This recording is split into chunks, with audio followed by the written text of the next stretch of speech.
आणि यानंतर थेट पुण्यामधल्या मोरगावमध्ये जाऊयात। पुन्हा एकदा रामरक्षा आंदोलनाच्या ठिकाणी आपण जातो आहोत। रामरक्षा आता सुरू झालेली आहे।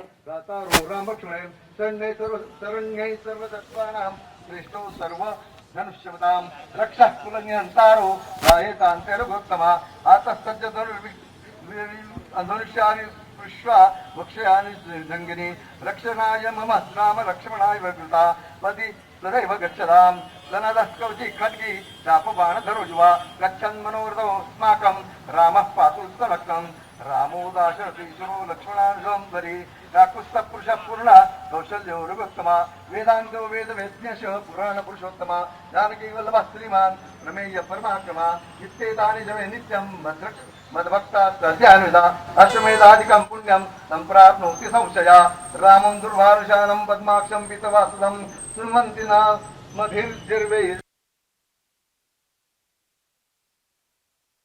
स्थितीमध्ये हे रामरक्षा आंदोलन आता सुरू झालेलं आहे। ठाकरेंच्या शिवसेनेने मुंबई आणि नागपूरच्या नंतर आता पुण्यातल्या मोरगावमध्ये हे रामरक्षा आंदोलन छेडलेलं बघायला मिळतंय।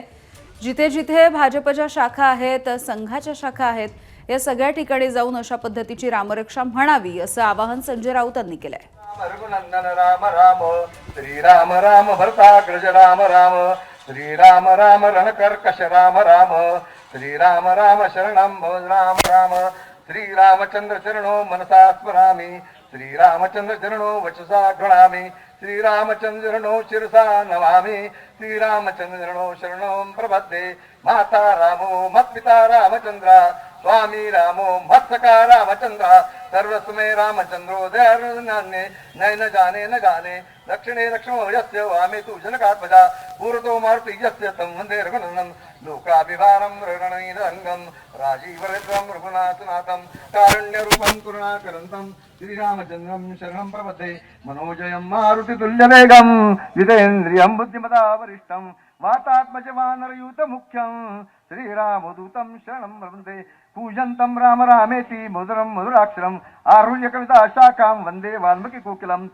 आपदामहर्तारं दातारं सर्वसम्पदां लोकाभिरामं श्रीरामं भूयो भूयो नमाम्यहम् भर्जनं भवबीजानां मर्जनं सुखसम्पदां सर्जनं यमदूतानां राम रामेति गर्जनं रामो राजमणि सदा विजयते रामं रमेशं भजे रामेणाम्यता निशाचरचमो रामाय तस्मै नमः रामान् नास्ति परायणं परतरं रामस्य दास्योऽस्म्यहं रामे चित्तलया सदा भवतु मे भो राम मा उद्धर राम रामेति रमे रामे मनोरमे सहस्रनाम तत्तुल्य राम नाम वरानने इति श्री बुध कौशिक विरलम श्री रामचंद्र स्तोत्र संपूर्णम श्री सीताराम संपूर्णम। जय श्री राम,